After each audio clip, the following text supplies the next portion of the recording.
Back to my channel happy interior for happy homes by Reshma Giri guys. So मैंने सोचा क्यों ना मैं एक घर का इंटीरियर जो है वो प्रॉपरली एपिसोड वाइज बनाऊं, so that scratch to end वो किस तरीके से डेवलपमेंट होता है वो सारी चीज़ें मैं आप सभी लोगों को बता सकूं। सो गाइज आज का जो फर्स्ट एपिसोड है उसमें मैं आप लोगों को जो बेसिक प्लान आउट होता है एक साइट विजिट हो जाने के बाद, जहाँ पे आपको एक ऑटो कैड प्लान बनाना पड़ता है, वो ऑटो कैड प्लान में हम लोग किस तरीके से चीज़ों को डिफाइन करते हैं वो सारी चीज़ें मैं आपको इस वीडियो के अंदर दिखाने वाली हूँ।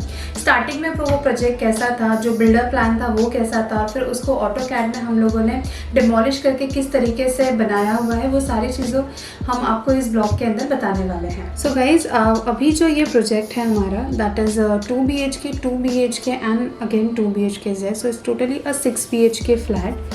सो इस 6 BHK में ये जो नीचे का 2 फ्लोर है, फ्लोर का फ्लैट है दैट इज़ 1105 एंड 1106।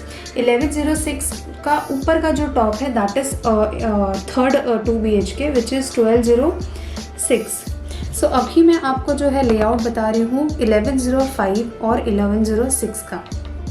सो 1105 और 1106 का जो लेआउट था उसके अंदर हम लोगों ने 1105 का थोड़ा सा पोर्शन पैक करके 1106 को एज अ एंट्री डोर बनाया हुआ है। और इसके सामने का जो वॉल आप दिखाई दे रहा है आप लोगों को, ये वॉल को हम लोगों ने डिमोलिश कर दिया। ये वॉल को डिमोलिश करने पे ये एक पर्टिकुलर एरिया है जो हमारा बिम एरिया है। सो ये हम कुछ नहीं कर सकते, तो ये चीज़ को हम लोग डिज़ाइन के पार्ट में कुछ कर लेंगे। और ये जो किचन वाला पोर्शन था गाइस, ये किचन एरिया को हम लोगों ने डिमोलिश करके एक लिविंग के अंदर ले लिया हुआ है। सो ये लिविंग एरिया में हम लोगों ने इसको डिवाइड किया है इस तरीके से, क्योंकि मैंने ऊपर का जो 1206 था उसका स्लैब कट किया हम लोगों ने करीबन 10 फीट के आसपास, तो वो पोर्शन पे हम लोगों ने स्टेयरकेस निकाल दिया हुआ है। सो स्टेयरकेस के नीचे है plan a dining area, 6 seater dining area. And ये जो फ्लैट है that is a north and south facing है। सो इसके लिए टेम्पल के लिए हमको एक properly east and west zone चाहिए था। तो ईस्ट वेस्ट जोन के लिए हम लोगों ने ये वाला जो विंडो वाला पोर्शन था यहाँ पे एक ओपन एक टफन ग्लास कम टेम्पल के साथ मैंने डिवाइड किया है टेम्पल को, सो दैट जो बैक साइड का पोर्शन है that's a Jivdani facing. So mirror से वो जीवदानी फेसिंग भी टेम्पल को रिफ्लेक्ट करे। सो ये हम लोगों ने टेम्पल एरिया जो है ईस्ट वेस्ट फेसिंग ले लिया है। यहाँ पे हम लोगों ने सिटिंग ले लिया है। एंड ये वाला जो पोर्शन है इसको पूरा प्रॉपरली टीवी यूनिट ले लिया है। टीवी यूनिट के साथ हम लोगों ने यहाँ पे एक नॉर्मल यू कैन से आर्टिफिक्स के लिए कुछ निश या बॉक्स क्रिएट किया हुआ है। वो will tell you in the designing part, जब आपको 3D लेआउट उसका मैं इसमें एक्सप्लेन करूँगी। तो जो है हम लोगों ने गेस्ट बेडरूम के यहाँ पे कर दी और यहाँ पे हम लोगों ने एक कॉमन वॉश बेसिन ले लिया सो दैट वो डाइनिंग को डायरेक्टली एक्सेस मिल सके। सो यू कैन सी ये हमारा एक मास्टर बेडरूम हो गया, सेकेंड हमारा मास्टर बेडरूम हो गया, एक गेस्ट बेडरूम हो गया और एक हम लोगों ने किचन प्लान आउट कर लिया।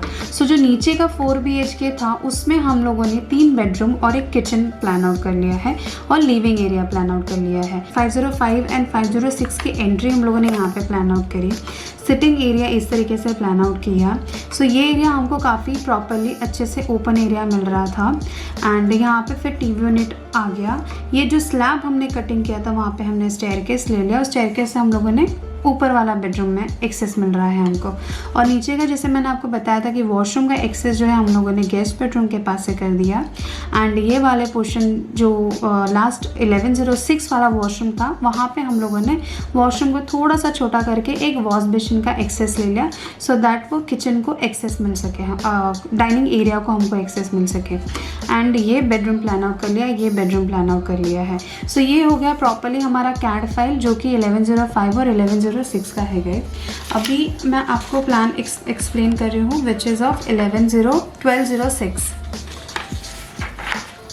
सो फिर से मैं आपको 1106 में लेके आऊँगी गाइस, सो दैट आपको प्रॉपरली ये चीज़ पता चल सके। सो जो 1106 है वो सेम रेप्लिका है हमारा 1206 का।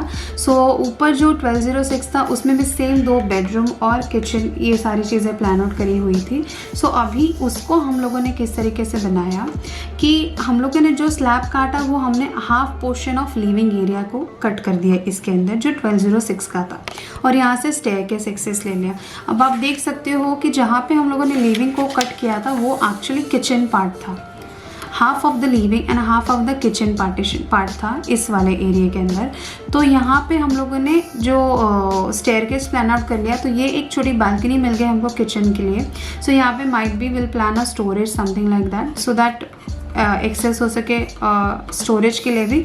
जो रेयरली यूज़ होते हो स्टोरेज या फिर जो रेयरली चीज़ें यूज़ होती है वो चीज़ हम लोग इस एरिया में रख सकते हैं। सो यहाँ पे हम लोगों ने इसका कटिंग थोड़ा सा एल में डिडक्ट किया है, बिकॉज हमको घर जो था उसको वास्तु के हिसाब से भी प्लान आउट करना था। तो हमको यहाँ पे टोटली जो स्टेयर्स थे वो हमको ऑड नंबर्स में चाहिए था, विच वॉज 17 नंबर। सो उसके हिसाब से हमको थोड़ा सा जो इसका ऊपर का स्लैब था वो हल्का सा एल में कट करना पड़ा था। सो हल्का एल में कट करने से हमको यहाँ पे एक प्रॉपर सोफ़ा एरिया मिल जा रहा था, स्मॉल लॉबी काइंड ऑफ, जो हम लोग 1206 में प्लान आउट कर रहे थे। एंड यहाँ पे एक बड़ी सी बालकनी है, सो यहाँ पे एक प्रॉपर गार्डनिंग एंड यहाँ पे एक सिटिंग प्लान आउट कर रहे हैं।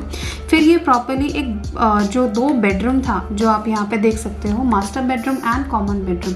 सो ये वॉल को हम लोगों ने तोड़कर ये बेडरूम बड़ा कर लिया, और जो ये कॉमन वॉशरूम था और मास्टर बेडरूम का वॉशरूम था इनको हमने कंबाइन करके एल वॉशरूम क्रिएट कर लिया।